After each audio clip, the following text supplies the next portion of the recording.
Hello, Tiger fans, and welcome back to a brand new episode of the Hey Corner Crew podcast. I am your host, JJ Lang. With me, as always, are my awesome co-hosts.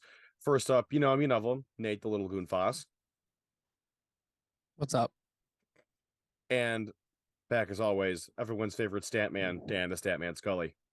Nate couldn't figure out what to say, and I don't know what to say either, so here we go. There we go. It's all that matters. So this week's episode, much like last week, is going to be a season review. We are going to be going over the men's hockey season this time, and we have a lot to talk about. There was a lot of various accolades and a lot of crazy moments that happened, so we are going to just kind of dive right in and not really waste any time. I'm going to throw it over to Nate to get us going. Well, you could say it was a pretty good year. Obviously, it didn't end the way we all wanted it to, but Hoped. It was still a good year. 25, Yes. 13, and 1 is nothing to hang your head about, especially in our league, especially with the non-conference opponents we played. 18, 7, and 1 in conference, and that was good enough to claim the first regular season championship in 12 years. Obviously, again, not the one we wanted, but something to be proud of at the end of the day. A lot of guys had career years, a lot of individual awards, a lot of team awards. We were ranked a couple times. And then we weren't, and then we were, and then we weren't.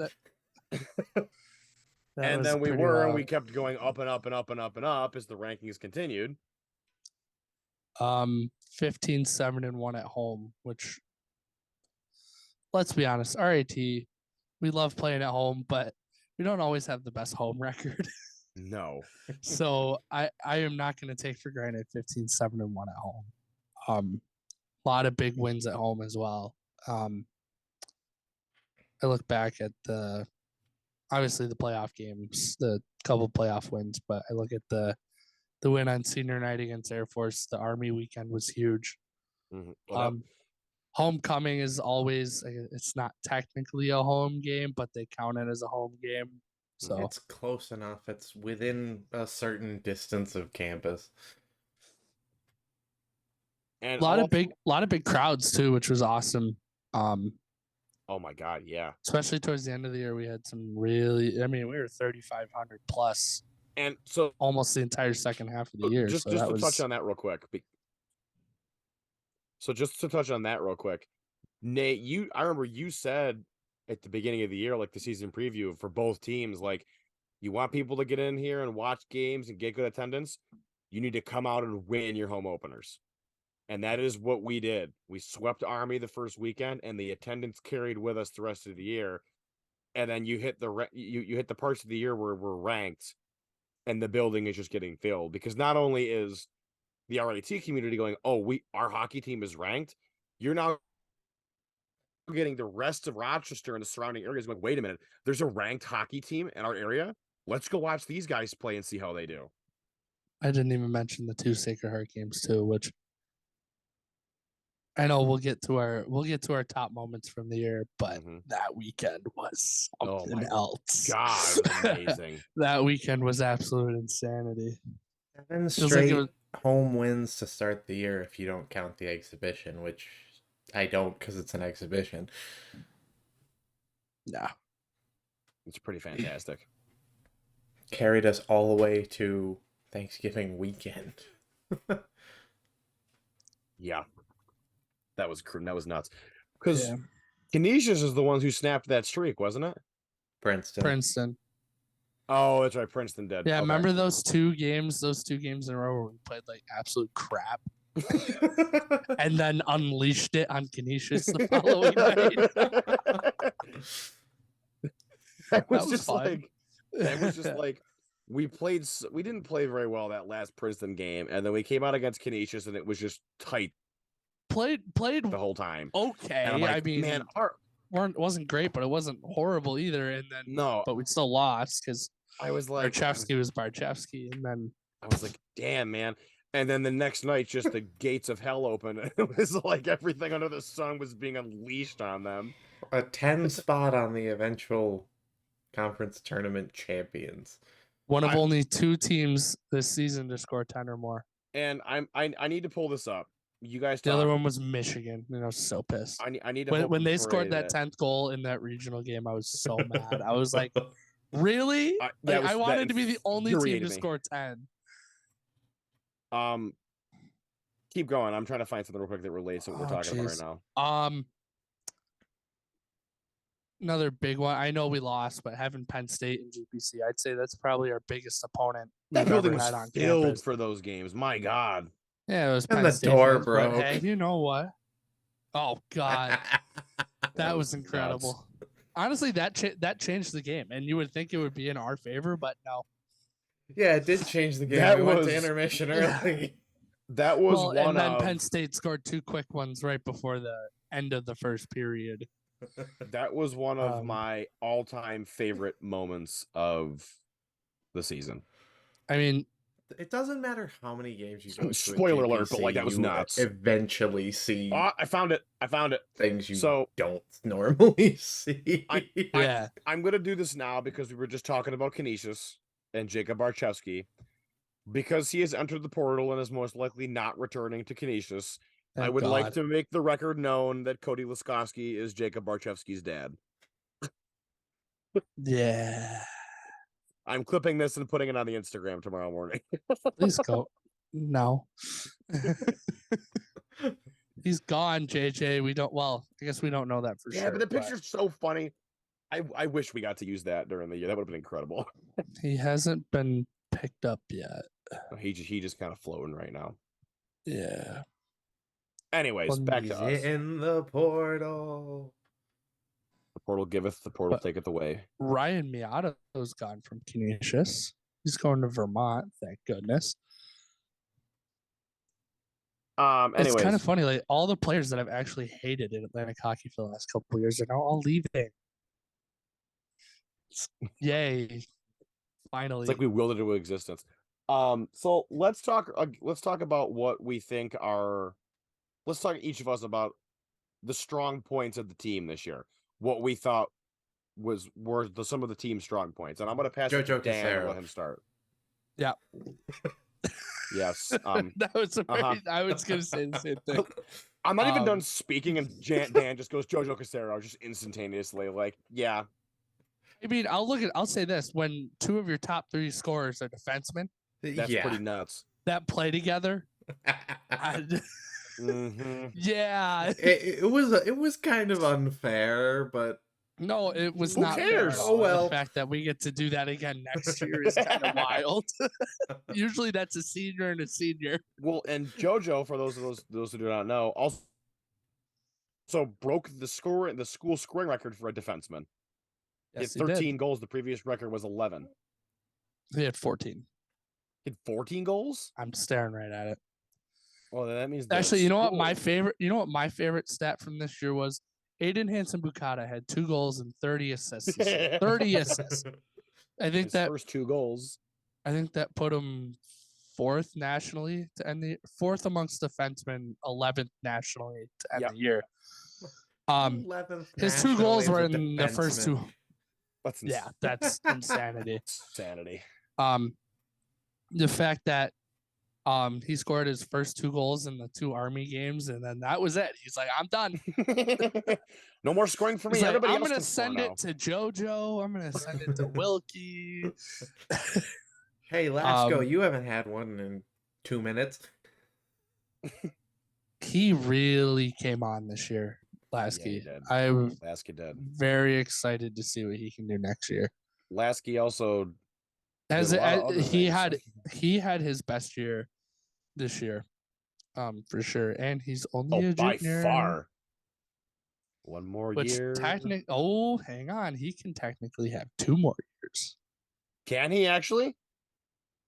His class is the last class to have that extra COVID year, so we could potentially have 2 more years of Cody Laskowski. I would take that all day long. Blows my mind. Maybe, hopefully, we don't have 2 more years of 83 penalty minutes. Yes. Unlike Kobe, who had that, all he does is score big effing goals.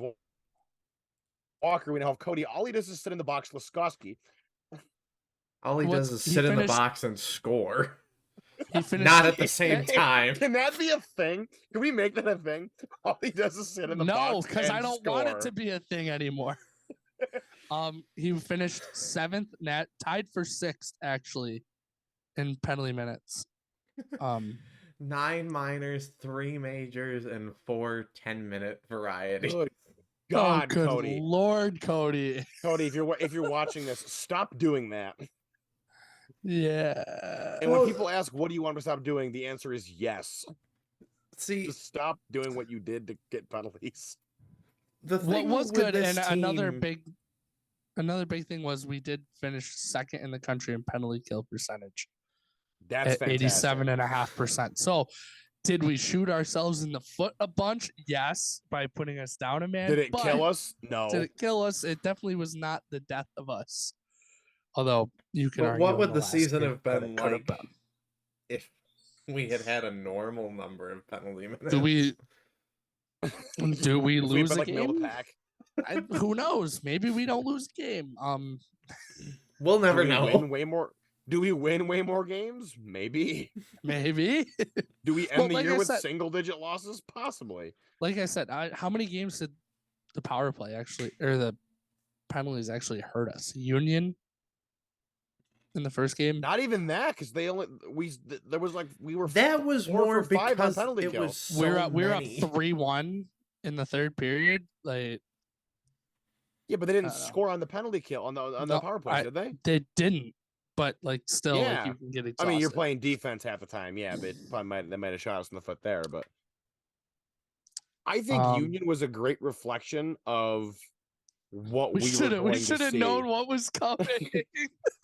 Well, I'm not even saying penalty minute wise. I'm just saying in general. Like, my God. Oh, good Lord! Because they came out that game and scored quick, and I sat there going like, "Wow, like this team looks a lot." You and I at 2-0. After the first period, looked at each other and were like, "Holy crap, we got a team here." Randy looked at me and goes, "Holy crap, they look good." I was like, "You're right."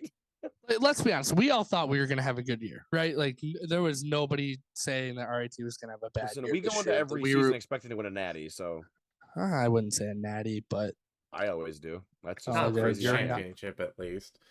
You're crazy. Yeah. I say if we can get to the NCAA tournament, that's a successful season. Mm-hmm. If we can win a game or 2 or 4 in the NCAA tournament, that's just icing on the cake. But at 2-0 in that game, I was like, oh, because it wasn't our top guys that scored. It was Evan Miller and oh God, who's it? Was Evan Miller? It was Tanner Andrew and Evan Miller. Yeah, who scored our 2 goals and then I don't think Evan scored again the rest of the year, did he? I don't think so. I think that was the only goal he had all year. Yep, that's the only goal he had all year. Yep. Oof. And he only had 3-4 more points the rest of the year. Which is fine. Keep him hidden. He had a bunch of assists. I know that.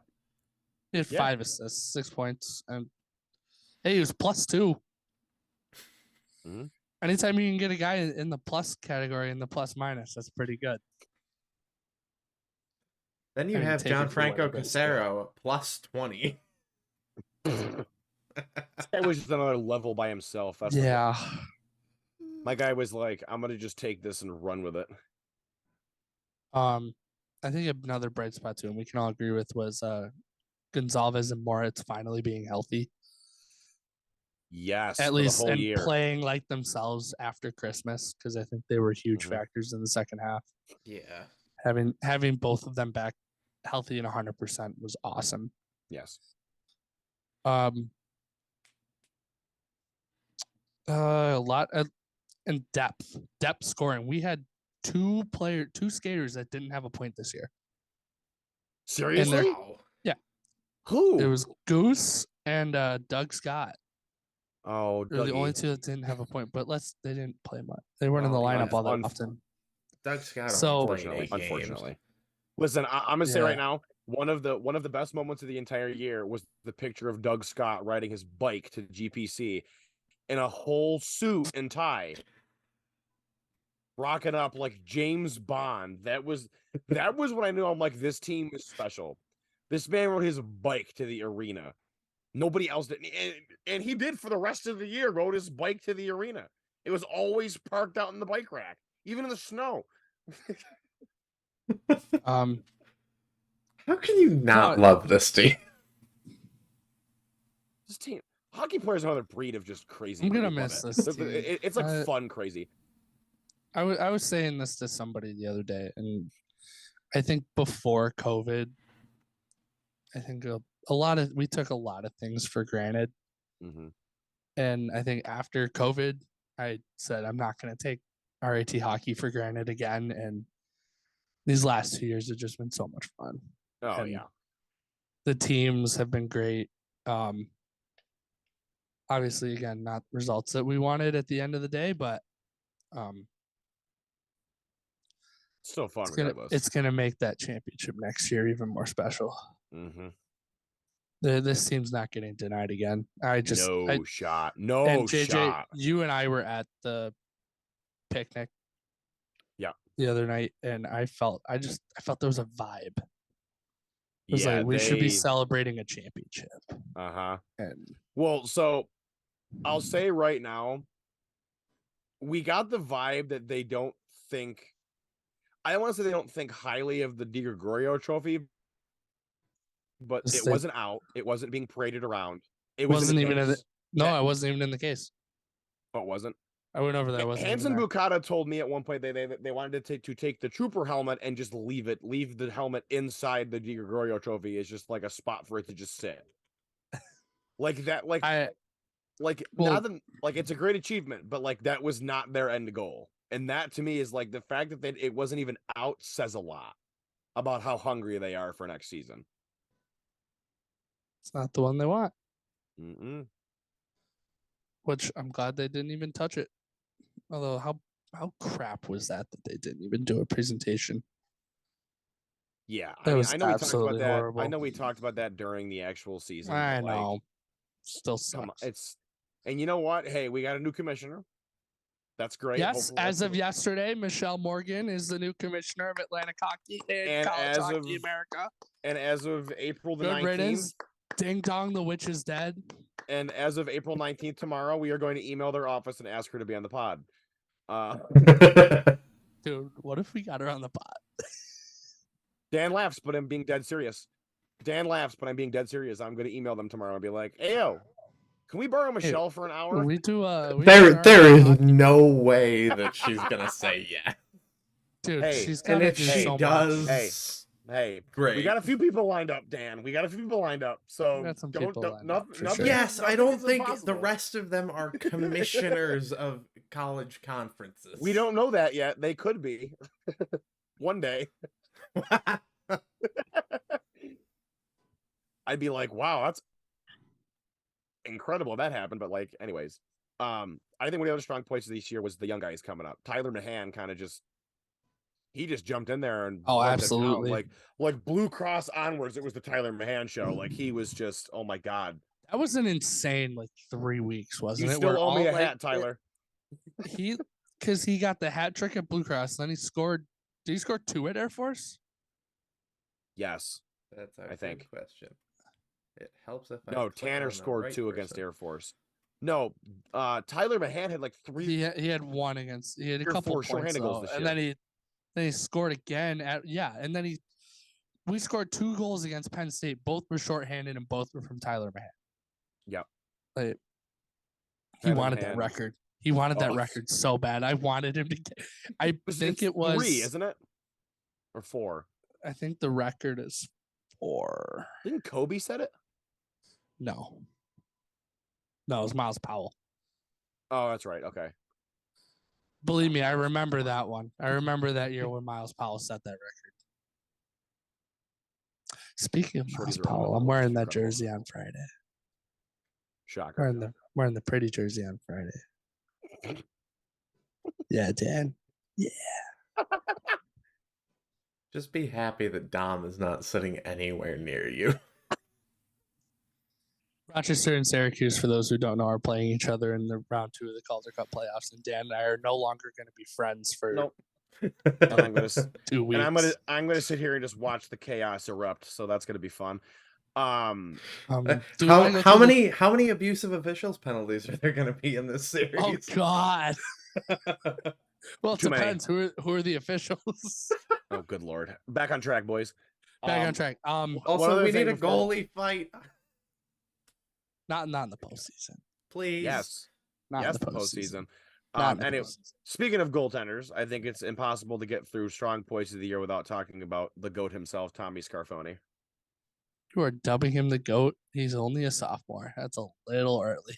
All right.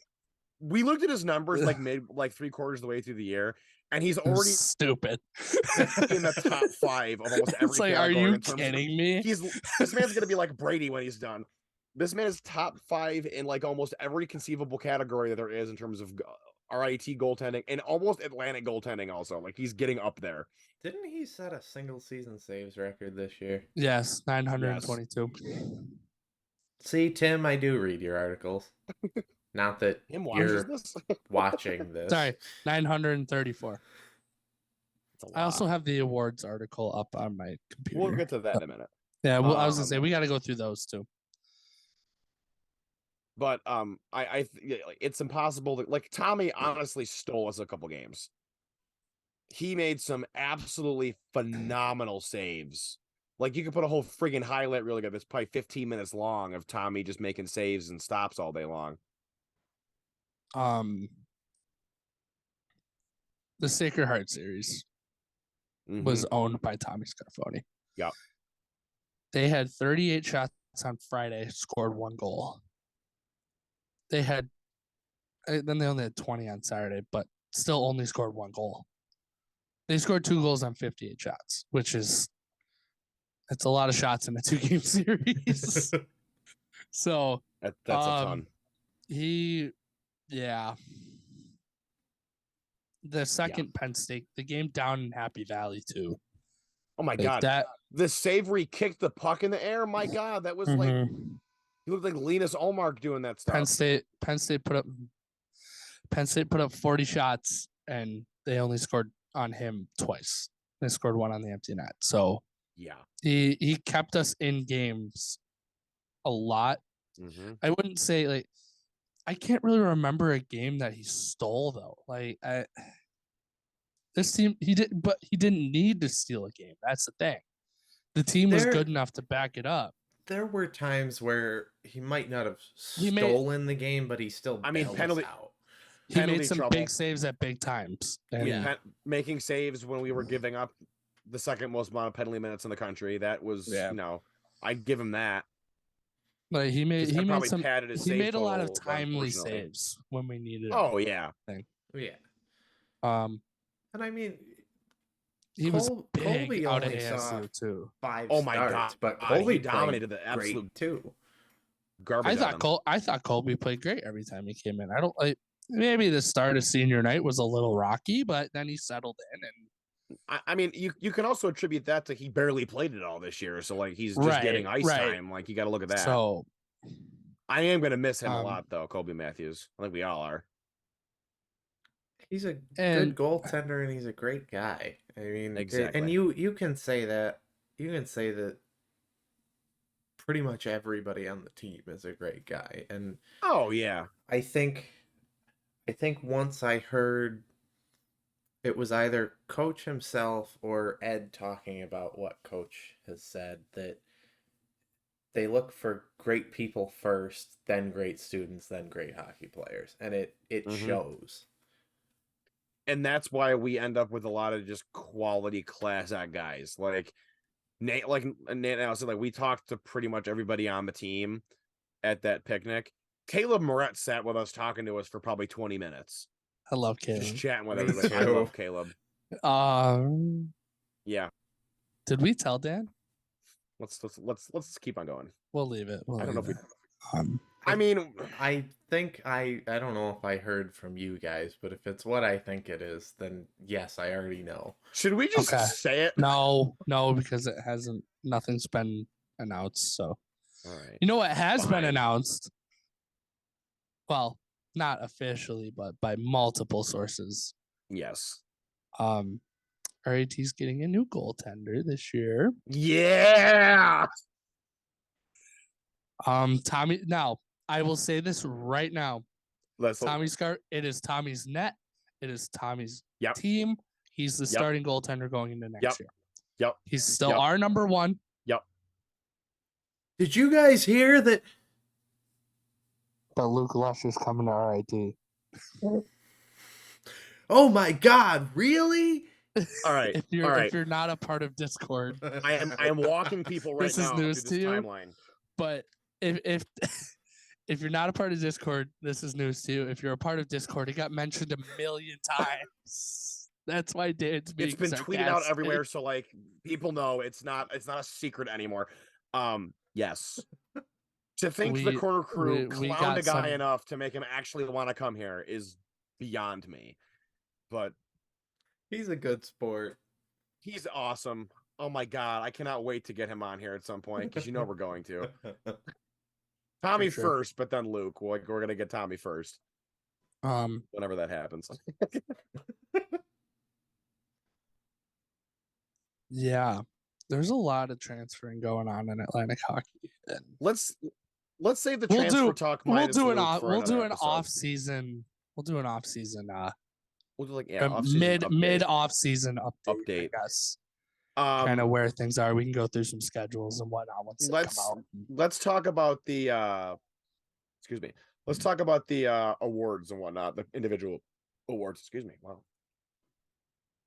I keep burping. Got it up. Do you want me to go through it? I have it up. Yes, please, because you have it up. Okay. Well, I didn't know if Dan had it up or anything. I also. Well, you've already said 18 times you have it up, so. Well, let's do our award first because it's us and I like us. The Yes. Dan and Lori Barrows Fans Choice Award was awarded to Tommy Scarfoni. Shocker. Whoa, They'll no probably win way, it the next. right? They'll probably win it the next 2 years, also. You never know. For those of you who don't know, Dan and Lori Barrows were huge members of Corner Crew and the Rochester hockey community. Mhm. They were longtime members. They did a lot for us. They did a lot for the teams. And we named this award after them after both unfortunately passed away. But basically, everybody votes in the last game of the year and we pick a winner. Nobody was shocked by this result. It was actually closer than I thought it would be. Really? I will say that. It was closer than I thought. I thought this was going to be a runaway blowout. Yeah, me too. Calvin Boots made a late push, and that was on me. Really? Wilkie got some votes. Honestly, I think 5? almost everybody got votes. Dougie Scott definitely got. Doug Scott got a few. Todd Skirvin got one. Thanks, He Sarah. definitely got a ton. Todd Skirving got another vote. So, and we did text him to let him know that he got another vote, and he was like hyped about that. Was that right in the middle of the All-Star break for him? No. I thought it was. No, It it would was have been after. a late All-Star break, but I know nothing I about the thought it was then. ECHL. Who knows? The Lou Spiatti Coaches Award went to Calvin Boots. That's Good the on player. I think that there's also the Greg Moss Hard Hat Award, but I think this is more the hard hat style award, kind of the player that worked his ass off and worked really hard and came in and made an impact. And let's be honest, Calvin Boots made an impact this year. He switched positions. That was gonna be one of my favorite storylines. It's like watching him succeed finally after not getting a ton of ice in his first 2 years at RIT and then making a switch. That we were talking with Caleb. He said he hadn't played forward since he was 7. Yeah. So probably should have been playing forward all A lot along. more That's than what I'm that. saying. He was a big role on that line man with might have been at, Petrucci like, and Soda if he was doing that long. that line with Petrucci and Jeffrey and Trumbull, whoever they put in there. They were phenomenal all year. Outstanding. Once they started Mhm. clicking. Craig Luzon, Newcomer of the Year award. Tyler Mahan. Shocker. None of these awards are surprising. Not one. Just, Not one. the Art Thomas Leadership Award goes to Andrew Petrucci. Appeared in all 39 games this year. And he played in 143 in his career at RIT, so he didn't miss very many games. No. Greg Moss Hard Hat Award, which goes to Kobe Walker. Dan, did you have something? I was gonna say, I'm just sad that Petrucci was only one of his 3 goals came at home this year. Yeah, That kind of he got stunk. one. He got one at Canisius though, so that was kind of. I loved that one. That was a great he tied shot. the game again. He tied the game at 2 at Canisius. He did. Yeah. It was the second game, wasn't it? The Because he second tied game, it, and then Nicholson scored to win. He's just he's one of those. You could tell even from the stands that he was a leader. I mean, you didn't need to see the C stitched on his jersey to know that. Yeah. He was the lead by example guy, for sure. The Green B. Williams Academic Award, the brainiac on the team, and he's a goalie, which is kind of crazy, with a 4.0 GPA, Daniel Chenard, because if you don't know goalies, they're weird. And let's also look at the fact that 4.0 Daniel GPA, Chenard's pretty impressive. And his major is civil engineering, so he's like designing bridges and whatnot to make sure that when you go across a river, you don't crash your car and sink. So, I'd say what he does is fairly important. Or so when a truck runs into the bridge, it doesn't fall over. That also. Daniel Chenard, building America, one brick at a time. The Tim Kordick top defenseman. What? I was gonna try to get through it. Well, you tried. You just. You ready? Ready for this? That's next year's T-shirt. The Tim Kordick Top Defenseman Award. Jojo Casero ended the campaign first nationally with 14 goals among defensemen. That's right. You let him leave. Tied for 6th with 32 points. It's insane. I didn't know that he finished first nationally in goals. I did not. I read this article, so if I had known that, I would have been bragging about that all the way. We had 2 defensemen in the same year that had 11 goals. I guess it was the Frozen Four year. There were extra games to be played, but still. Do you remember last year when our defensemen did nothing offensively until February? Yes. Am I wrong? No, he's right. He's so right. We didn't have a goal by a defenseman until late January, and it was Aiden Hans-Mukata's overtime winner in Niagara. That goal, which was wild. Like, are you kidding me? Like, I said coming into this year, I said the defensemen need to do more offensively. And sure enough, they did.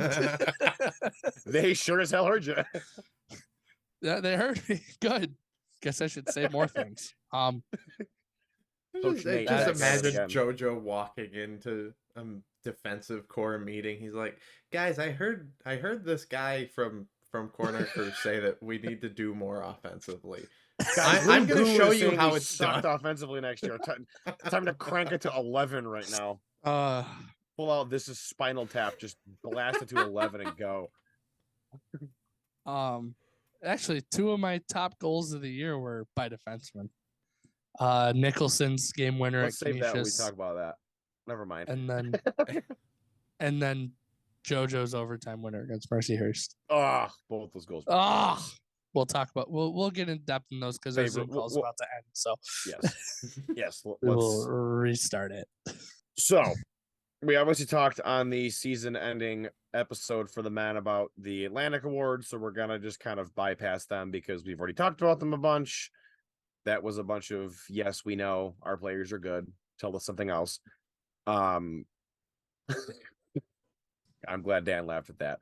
I thought it was funny.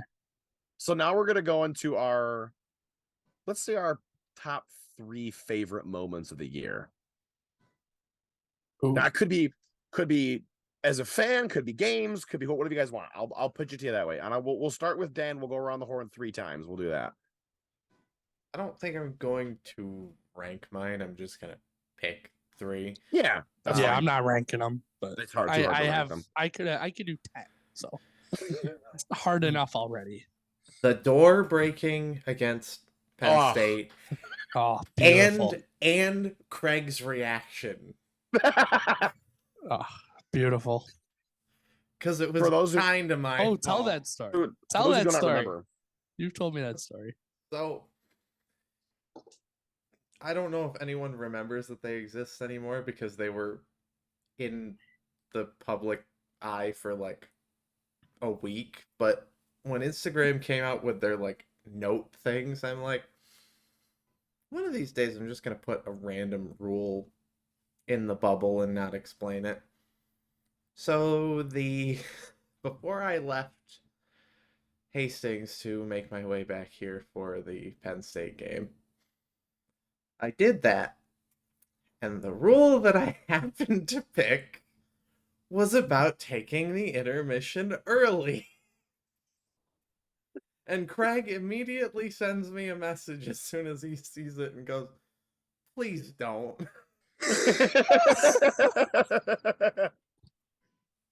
And sure enough, Tanner Andrew blows Christian Berger through the freaking door. It was the loudest hit I've ever heard in my life. Found it so funny they used it 2 weeks in a row. Oh, and it was their own player getting blown through the door. Oh, it was absolutely beautiful. And let's also not forget the look of absolute shock on Colby Matthews' face. He's sitting right there. He's got the he can't even believe what had happened. Dude, they blew the hinge right off the door. This man looked like he had just seen Bigfoot riding a unicorn around the arena. That was the loudest hit I've ever heard in my life. And I know it wasn't just him hit. It was the hinge getting blown off the door. I'm just glad they had an extra latch like ready and they didn't have to try and find a welder. Well, there was a door shut. Well, there was a game. They took it off the door to the they had to box from the bench. That makes sense. They took it off of something else to put it on. That is incredible. But there was a clip that was amazing that was going around on Instagram before that game of a game up. I think it was in Alberta someplace where something like that happened, and they're like, does anybody happen to have a welding truck parked out in the parking lot? And they did. So they drove it onto Alberta. So they drive it onto the ice and weld the thing back on. God, that was awesome. Leave it to Manitoba for that to happen. Shockingly, guess where Tanner Andrews from? Manitoba. Good thing Dan said Alberta, but okay. Oh, I bet he said Manitoba. My bad. I lagged out. Oilers versus Flames, the famous Battle of Manitoba. Oh man. Oh, okay. Anyways. My first one, and this is hard because I have a bunch, but I guess I'll go in chronological order. Well, we're gonna go around the horn 3 times, so just pick one and then we'll go. The trip to Union. That was awesome. So I did the organizing for that. And for those who don't remember, the day Union's single game tickets went on sale was the Friday before it was the Friday before Labor Day. Yep. So I called and they were closed. I then called Monday. Well, no, we both called. And they were closed. And I'm on their website, like, I'm bringing 40 people. I don't know if we're going to have enough tickets together to sit in the same section. And I called Tuesday, and they didn't answer. I finally got a hold of them on Wednesday, and we were limited to that one section. I was so pissed. And they put us right next to their band. I put us right next to their band because I picked the seats. But it was the only way we could get 40 tickets altogether. That's so funny. But anyway, just driving out, everybody being on Discord, like, hey, this is where we're at, kind of following everybody. JJ was trying to catch up to me and my dad, but yeah, he didn't. Yeah. I just remember telling whoever I was with, I'm like, all right, tell Nate I'm going to be going 120 to catch him. The look of pure panic when we all walked into Five Guys almost simultaneously on those poor my God, that workers. staff was like, what in the hell is going on? So funny. And it was funny because they knew we were together because we all had our AT stuff on. It was awesome. Walking in the door of that building. And then walking in the door at the rink and Kobe standing there high-fiving all 40 of us as we walked in the door. And then the aftermath of that game from the Union College Hockey Fans Facebook page. Oh my God. Even more fun. We won't get into those details, but that we then used as literal ammo to use against them at homecoming, which was priceless.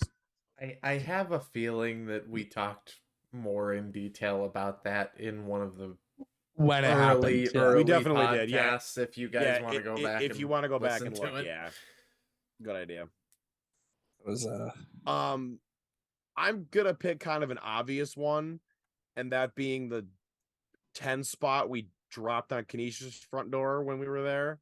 Okay, so I won't pick that one. Got it. in the first win at the Harbor Center we've had in like a long time. It was a long time. And I think we had lost 7 straight games at Harbor Center. I think for me, the best part about that, with the 2 best parts about that weekend, minus of course the game itself, was Dan Talbot making the video, the instructional video, telling the C Block and Kenesha students how to get to their own rink. And then he got in trouble for it. So for those who don't know, Dan walked into the club center building where they keep all their stuff and stood in front of the C Block door filming a bit and then left. But the door was wide open. Somehow Kenesha's administration saw it and were accusing Nate's sister of letting us in there to film that video, but in actuality some idiot left the door open. It was so good. That was the greatest thing ever, and that video was posted all over the place, which was amazing. And then another video that, of course, shockingly Dan Talbot filmed was as soon as we scored 10, everyone starts taking their keys out and jingling them, and there is an audio bit of Nate yelling across to the other bench, imagine having to bus back from your home game. I don't have that video. I need you to send that to me. I will send it to you after this. I need that. I don't think I have that one. It is clear as day, and Dan even has on the little comment bit from this, LOL, they suck. Beautiful. Which was amazing. I still can't believe we did keys for their own home game. Oh my God. You took your keys out first. What do you mean? I know I did. Imagine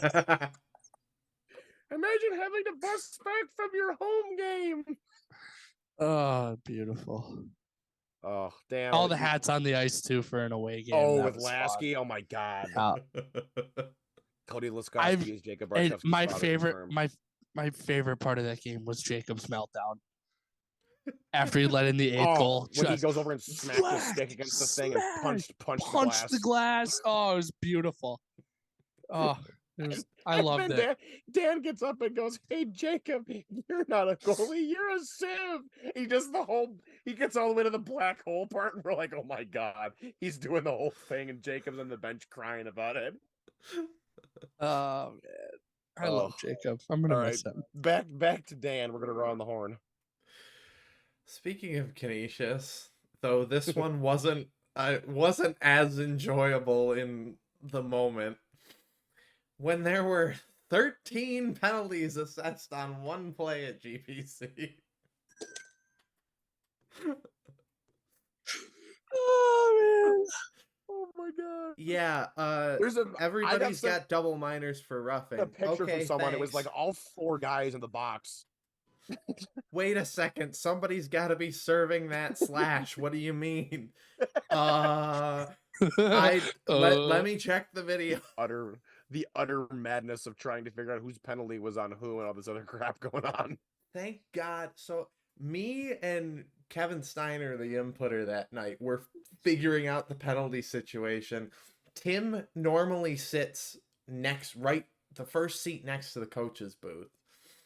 Tim came over with pen and paper. Evan Yanoff sitting next to me, who normally does either plus minus or face-off chart or both, is calling out things that are happening on the ice, and Tim's just scrawling them down so that while we're putting penalties in, we're still recording game information. That's awesome. Oh my Um, god! We've got the one picture of of all best those Canisius statistical guys in the crews box was the country, best. dude. And the best part was it happened the night before too. Yeah. That was also good. the game where Sam took a rookie lap in his with the bands. Oh on. yeah. Mhm. That was funny. Oh, we forgot about this one thing from the 10-4 game was the matching majors. Oh, that was the stupid. double majors. No, that was on them. It was amazing. Oh, never mind. You're right. That's right. I had never seen 2 5-minute majors on separate players on the board. Didn't we score time. like 4 times during that 10-minute period? Though it would have been funnier if they were both on the same player, because they would have had to figure out how to put 10 minutes of penalty time on the board. Could you imagine? Well, I feel like the majors in the second same major, play. I think you just have to toss the guy at that point. Yeah, that's if you yeah, committed but the 2 penalties major gotta penalties be on one play. That's so Yeah. bad. Oh my god, that would have been something. Seeing a 10 on the board. I've seen a 7. God. I've seen 7 on the board before. Yeah, and No, unfortunately it was us. Yeah, I've seen 7 before. That was. Did Laskowski give us 7 in the Holy Cross? Wasn't it Wilkie? Oh, because Wilkie got tossed. No, We're not talking about Lasco's this. was a 5. Okay, well I there don't was. remember. I remember the 7 being against us. I remember which one you're talking about. I just don't remember when it was. It was against Army last year, Nick Bruce. Oh, that's right. Why do I remember that? Dude, I remember the most random stuff about hockey games, and Zoe gets so mad because I can't remember I bet to she does. I can't remember to do the dishes, but I can remember who scored what goal 7 years ago. I don't know. Oh. All right, so what's your second one then? My second one, honorable mention to everybody losing their minds about Narco. Oh, that was. Oh my god! I'm so glad I missed that stream. My second one. I'm gonna mute you if you start doing that. My second one definitely was the sweep of ASU, and just watching Greg Powers just not know what to say. Puck luck. Craig in Powers a like a little baby. In a game that they lost 5-1. He said they lost because of puck luck. How was that puck luck? 5-1. If it was 1-0, 2-1, right? Okay. I can live with that. It's 5-1. It's not puck luck. Y'all just got gave spanked. Up 3 goals in the second period. And you didn't score until there were less than 2 minutes left. And you needed a power play to do it. I was hoping you were going to say that. They didn't score 1 goal 5-on-5 on us in that entire game. Get out of here. There is a reason nobody wants you in their conference. That was also the game where we got not 1, but 2 10-minute misconducts. Lasco and JoJo. That was garbage. That sucked. The JoJo misconduct was horrible. And my favorite part the next night was trying to figure out I didn't watch it, the coach's interview after, because I guess it was uneventful, but yeah, the sweep of ASU was awesome. After not being able to beat them and playing some close games against them, the 6 prior times we played them, finally getting that felt good. My second of the year has got to be driving back from Niagara Falls and seeing that the three of us had made it onto Niagara's Instagram account, which I kind of want to check and see if that post is still there. I go to Let's one men's away game. One. And we get, and Dan becomes an instant troll. Now, people will remember this. My reason for loving this is we now live rent-free in the heads of Niagara Athletics. The fact that we clowned them enough to make a Division I NCAA athletics account, to take a shot at a student group. Oh, it's still there. Oh, I love this. I can't believe they haven't taken it down.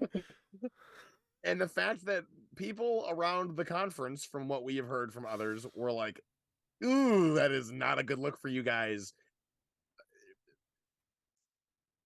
We did it. We won. Yes, they won that weekend. We won. We won by getting in their heads enough to make them do that, and that made me so freaking happy. I just find it funny because do you see that the number 18? We were ranked 18th in the country at that point. Yeah, where were you ranked, Niagara? Nowhere. Guess where you ended up? Nowhere. Like, guess where your goalie is? RMU.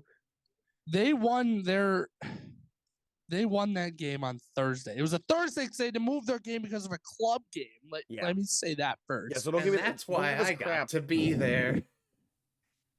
Exactly. It was fun having Dan there. It really was. Dan and I don't get to just watch hockey games together. Dan Scully needs to come to more away games next year.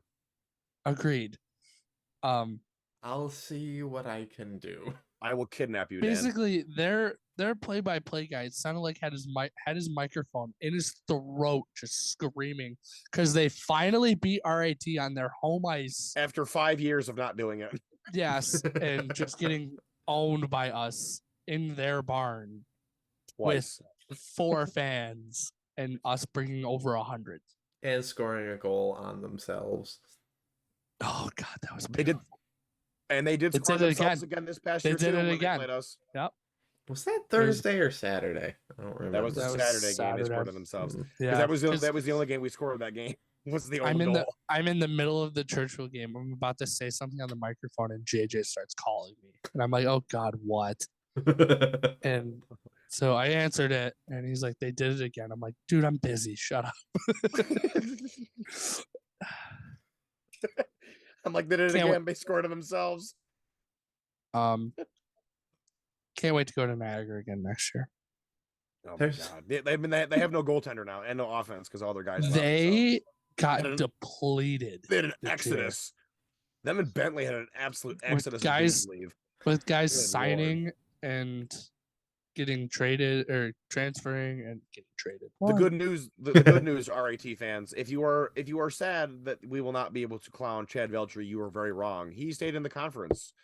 He will be at Robert Morris, which we are already planning to go there and make fun of them next year. So don't more opportunities to clown Chad Veltri before he's gone forever. You will have them. Hey RMU, welcome back to the league. We missed hot dog you. Suits. You suck. Welcome back. Didn't you miss us? At John Hanna, we are not sorry. Nope. Not do you hear me being sorry at all? Love the fact anything that kid we've ever done. I mean, we're sorry that you got screwed out of 2 years of hockey for both men's and women's. Very much so. Beyond we are that, not sad that we're going to make your lives miserable next year. Yeah, we're not sorry that you have to come back to us. One more time around the horn. No. One more time around the horn. I can't think of an actual third choice, so I'm going to go with one that I know that everyone else finds funny. Mm-hmm. My freak out pregame at homecoming when I was the first one upstairs to realize oh my God that we were starting 4-on-4 because both teams violated protocol. Oh, that was the only protocol violation we saw all year. Like, this man really? starts blowing up our group chat. They're starting a 4-on-4. And I read it, and I'm like, what? What? This is the only time I thought Dan Scully was going to turn into the Hulk. Look up in the box, and he's just turning green. He's just getting mad. Well, and I found it funny because, like, they had Union coming out of the Zamboni entrance, which at Blue Cross is in the RITN. And they were telling the Union guys, you need to wait until they get off. Mm-hmm. But then they still gave them a protocol violation. Oh, Atlantic hockey officiating. It is something, man. They're just, oh my God. I never thought I was going to see Dan rip off his own head until that game happened. Then I was like, this is the day that Scully just jumps off the press box and just goes for a dive. Like this is over. He wouldn't go very far, Blue Cross, but no, you can walk from the stands you'd land on some into people. the press box there. Don't do I've that. always questioned that, but I've always wondered why that's a thing. But yeah, that's kind of weird. Because it's not whatever. really a press box. It's a converted suite or 3. Yeah. My third one, and I think I'm probably stealing it from JJ, but you're not. I guarantee it. The Mercyhurst overtime win to win the series. Oh my God. The feeling that I had after that was just, I ran so fast. Ed's call. Ed's call is all time. One of the greatest one of the greatest calls I've ever heard. JoJo. And I'm glad that somebody Mayday vibes. I'm glad that the WITR folks clipped that when they did, because Paul G, if you're listening, I'm sorry. They had like recording servers or something like that go down yesterday, and none of the data that they had on it is coming back. Oh no. I'm just gonna leave it at that, because I don't know the extent of what was on there, but Paul G, I hope by the time you see this you're doing okay. That was one of the best games I've ever seen at the Policini Center. Yeah. That was an all-time Policini moment. Mm-hmm. It was so loud. When you watch the replay of that goal, the shot where they show JoJo skating down on one knee doing this, the camera is shaking from how loud it was in there. I swear to God, I ended up pinned up against the glass. Yeah, I don't know how. I ended up pinned up because I jumped into you. That's true. I had to basically scream into the phone. I came from the 4th step and just dove with the broom. I just remember my left shoulder is pinned into the glass. Erin's next to me. She's pinned into the glass. TJ is next to me. He's pinned up against Dan Talbot. Andy's somewhere. I don't know where he ended up. He ended up someplace. And then Nate is behind us just smacking the wall with the broom. And I'm like, the goal hadn't even the freaking puck hadn't even touched the net yet, and he's already going a Mach 8 down the stairs with the damn broom. I'm waving around. That was awesome. And let's also not forget, when they skated and sellied into the boards, the clip of that's in it's I think it's in Discord. It's got to be in Discord somewhere. The clip of Tommy coming over and banging on the glass with his brother right in front of him. That was just. I think that is a moment GIF in Discord, isn't it? I think it is. Is it? That is one of probably the greatest things I've ever seen in my life, sports wise. That was unreal. That was a top 3 night at the Policini Center. Oh my God, yeah. I mean, it doesn't quite come to the levels of the 4-1 third period comeback against Canisius, but it's probably number 2. It's probably number 2. Nuts, though, dude. Oh my God, it was so good. Which is why how do you compete with that? But so my last. I remember the angle. There's a replay angle of the camera guys in our corner on Laskowski's tying goal, and you can just see the crowd reaction behind them. That place was packed. Building was awesome. Full. And what did they have the attendance at for that one? The fact that the attendance was only 2,900 just blows my mind, because it didn't seem like it. Even more. No, it did not seem like that. It seemed like there was 4,000 people in there. It sounded like the place was sold out, and it was. I couldn't hear the goal horn when JoJo scored. I It couldn't was hear that loud. Rocky I announce couldn't the hear the goal. goal horn. Oh, look, that game had a face-off violation. Or Dan I finds feel that. like Dan's just gonna scroll through all the games and be like, here are all the weird things that happened this year. He's I got them all written down in some notebook somewhere. My favorite I don't, game, but I could. my favorite game, it's kind of for personal sentimental reasons, was Blue Cross at Homecoming.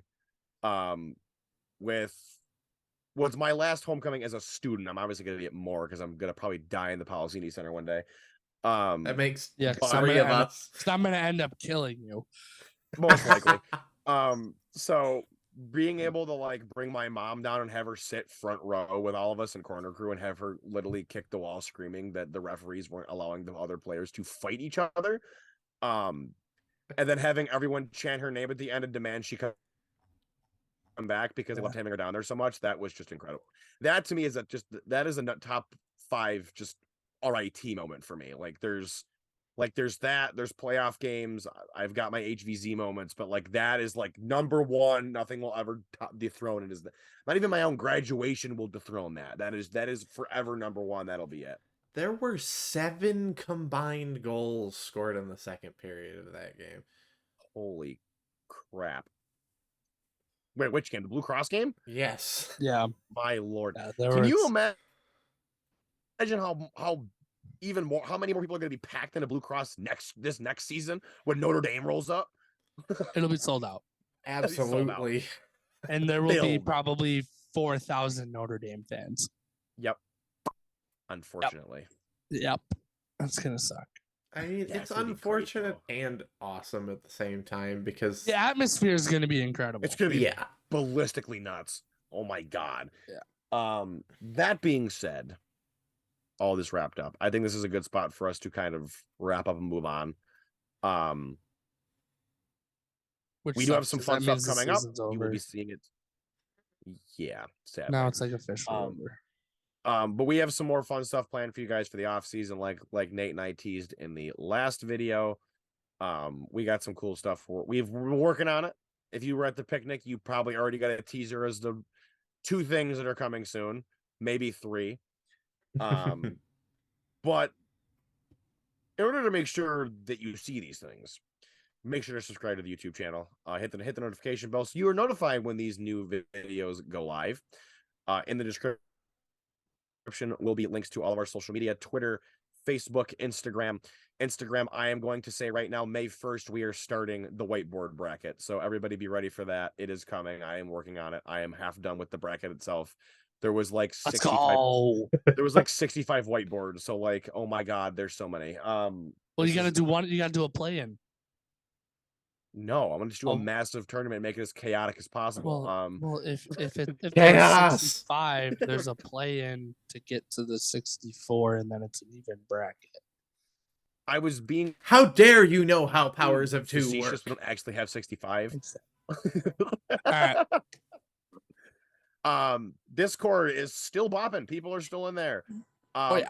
If you want to watch all of us go nuts over the Stanley Cup playoffs, feel free to jump in there and go to Other Hockey General and watch all of us go nuts over our teams losing or not being in. Who knows? Or my baseball team as a team batting below the Mendoza line. Hey. Kansas City Royals and their collective 182 batting average. Oh, poor Dan. Rippity rip. Or watch Yep. Dan, Dom, and I go at each other for the next at minimum 2 weeks as of recording. That's going to be rough. That's going to take up probably most of the Discord. Especially also, Friday and Saturday. If you are watching on YouTube, head over to Spotify and head over to Apple Podcasts because we're over there too.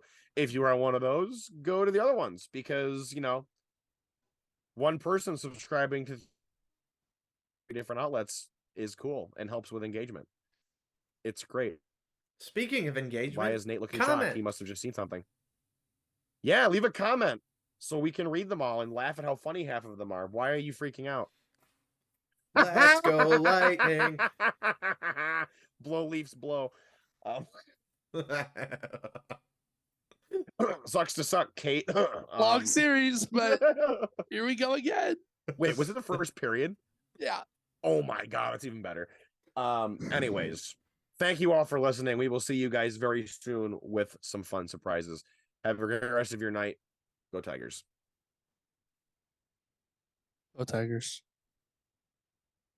R-I-T, R-I-T, R-I-T.